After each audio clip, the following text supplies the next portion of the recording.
Salam sejahtera Bapak, Ibu, dan Saudara-saudari. Mari kita puji Tuhan dengan bernyanyi dengan gembira saat ini.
Bapak, Ibu, dan Saudara-saudari, mari kita dengarkan firman Tuhan.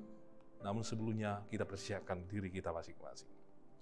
Kasih karunia yang dari Allah Bapa dan dari Tuhan Yesus Kristus yang menyertai hati dan pikiran kita sekalian. Amin. Firman Tuhan bagi kita, Bapak, Ibu, dan Saudara-saudari, yang tertulis dalam Yehezkiel 20 ayat 17. Demikian pembacaan firman Tuhan. Tetapi aku merasa sayang melihat mereka, sehingga aku tidak membinasakannya dan tidak menghabisinya di padang gurun. Demikian pembacaan firman Tuhan. Itulah kasih Allah yang sungguh sangat besar, Bapak, Ibu, dan Saudara-saudari, kepada umat pilihannya, termasuk kepada kita. Mungkin kita tidak asing lagi dengan cerita si Maling Kundang atau si Mardan. Atau di daerah lain ada seorang anak itu yang berubah menjadi batu menangis karena anaknya durhaka kepada ibunya. Karena anak tersebut melukai perasaan ibunya, sehingga ibunya itu dengan begitu kecewa dan marah mengutuk anaknya, sehingga anaknya itu menjadi berubah batu dengan sebuah batu, dan kita katakan anaknya mati karena sudah menjadi batu. Walau ada yang mempercayai mitos itu, Bapak, Ibu, dan Saudara-saudari, dan banyak orang yang memakai narasi dari mitos itu untuk menyatakan bahwa jangan melakukan ini kepada orang yang melahirkanmu, kepada ibumu, atau kepada orang tuamu. Karena pasti kamu akan dikutuk jika melakukan hal yang demikian. Itu adalah gambaran cerita-cerita yang dipercaya oleh masyarakat, Bapak, Ibu, dan Saudara-saudari. Ketika seseorang itu melakukan kejahatan, maka adalah baik upahnya dikutuk atau dihukum atau dibinasakan, Bapak, Ibu, dan Saudara-saudari. Dan saya yakin tidak ada seorang ibu di tengah-tengah dunia ini yang ketika ada anaknya membuat ibunya sakit hati atau melukai perasaan ibunya mengutuk anaknya menjadi sebuah batu, sehingga anaknya itu tidak ada lagi. Allah di dalam nas kita hari ini, kita sudah tahu bahwa bangsa Israel itu sering durhaka kepada Allah. Mereka sudah tahu bahwa Allah yang menuntun mereka keluar dari perbudakan di Mesir. Mereka tahu bahwa Tuhan yang menuntun mereka, memberkati mereka, memberikan mereka sukacita ketika di tanah Kanaan. Bahkan Allah mengizinkan mereka untuk mendirikan kerajaan, dan kerajaan itu menjadi sangat luar biasa di era Daud dan Salomo, Bapak, Ibu, dan Saudara-saudari.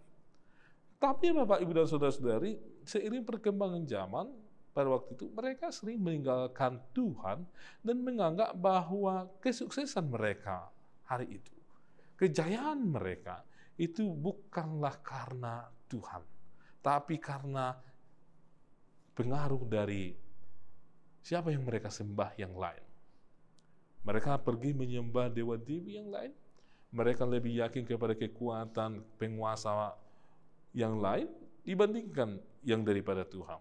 Dan Allah sangat murka karena kita tahu bahwa Allah itu Allah yang menolak ilah-ilah lain. Allah yang benci terhadap penyembahan-penyembahan di luar daripada Allah. Karena Allah itu hanya mengkehendaki dirinya lah yang disembah. Jangan ada yang lain. Bangsa Israel durhaka. Memang Tuhan membiarkan mereka terbuang ke Babel pada waktu itu. Tapi Tuhan tidak punya rencana untuk membinasakan mereka. Tapi Tuhan tidak punya rencana untuk mengutuk mereka supaya mereka menjadi bangsa yang hancur, supaya mereka menjadi bangsa yang tidak berguna, supaya mereka menjadi bangsa yang tidak punya masa depan, Bapak, Ibu, dan saudara-saudara. Tapi walaupun mereka dibiarkan Tuhan mengalami penderitaan di pembuangan Babel, justru Tuhan lebih banyak mencurahkan kasih-Nya ke tengah-tengah umat itu. Sehingga seiring waktu umat itu menyadari bahwa meskipun mereka terbuang, rupanya kasih Tuhan nyata atas kehidupan mereka. Kasih Tuhan selalu mengalir tengah-tengah kehidupan umat Israel yang terbuang itu, Bapak, Ibu, dan saudara-saudara. Itulah kasih Allah yang diberikan Allah kepada umat Israel pada waktu itu. Lalu bagaimana dengan kita, Bapak, Ibu, dan saudara-saudari? Kita ini adalah orang yang durhaka karena tidak satu orang pun di tengah-tengah dunia ini yang benar di hadapan Allah. Tidak ada seorang pun yang suci di hadapan Allah. Bahkan kita kalau menelisik ke belakang atau ke masa lalu kehidupan kita kenal sebenarnya siapa kita. Tapi apakah Tuhan langsung menjadikan kita menjadi batu sebagaimana cerita maling kundang? Karena kedurhakaan kita. Tidak. Tuhan lebih suka menaktikan kita, menyelesaikan tindakan kejahatan kita itu, tindakan penyelewengan kita atau kedurhakaan kita itu, dan kemudian berpaling kepada Tuhan. Karena Tuhan menantikan pertobatan dari kehidupan kita, dan kita kembali ke jalan Tuhan. Itulah yang dinantikan oleh Tuhan. Jadi Bapak, Ibu, dan saudara-saudari, mari kita bersyukur atas kasih Tuhan yang sungguh luar biasa di tengah-tengah kehidupan kita, anak-anak kita, keluarga kita, di mana Tuhan masih menantikan kita kembali kepadanya. Dan Tuhan tidak punya rencana untuk membinasakan kita atau menghabisi kita. Karena Tuhan punya rencana yang baik dan penuh damai sejahtera bagi orang-orang yang dinantikannya kembali kepadanya. Oleh sebab itu, Bapak, Ibu, dan saudara-saudari, selaku kita umat Tuhan sekarang ini, syukurilah kebaikan Tuhan. Datanglah ke hadapannya, berdoalah kepadanya, dan memohon pengampunan dan cinta kasih yang daripada Tuhan, dan senantiasa menyembah Tuhan di dalam kerelaan dan ketulusan. Amin. Terima kasih ya Tuhan atas firman-Mu, di mana kasih Tuhan sungguh besar bagi kami. Dan rencana Tuhan adalah rencana damai sejahtera, bukan rencana yang mendatangkan malapetaka dalam kehidupan kami. Meski kami ya Tuhan sering meninggalkan jalan Tuhan atau melupakan kehendak Tuhan di tengah-tengah perjalanan kehidupan kami. Namun kasih Tuhan sungguh sangat besar bagi kami, sehingga damai sejahtera, sukacita, itulah yang kami lalui tengah-tengah kehidupan kami.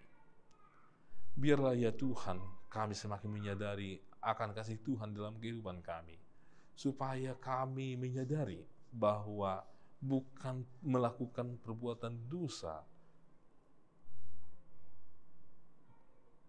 upah atau cara hidup dari orang-orang yang dikasihi Tuhan, tetapi bagaimana mereka ya Tuhan harus membuahkan buah-buah yang baik di dalam kehidupan.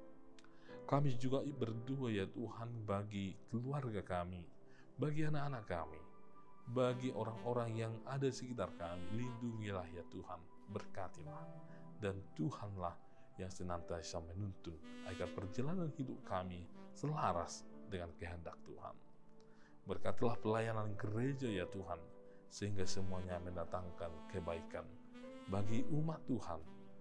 Berkati ya Tuhan, sehingga pewartaan firman Tuhan tersampaikan kepada umat Tuhan, dan umat Tuhan bersuka cita atas firman yang telah mereka dengar ya Tuhan, sehingga menjadi kemuliaan bagi nama Tuhan.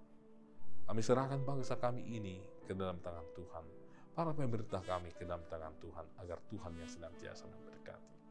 Ampuni kami ya Tuhan atas segala dosa dan pelanggaran kami, sehingga kami layak di hadapan Tuhan.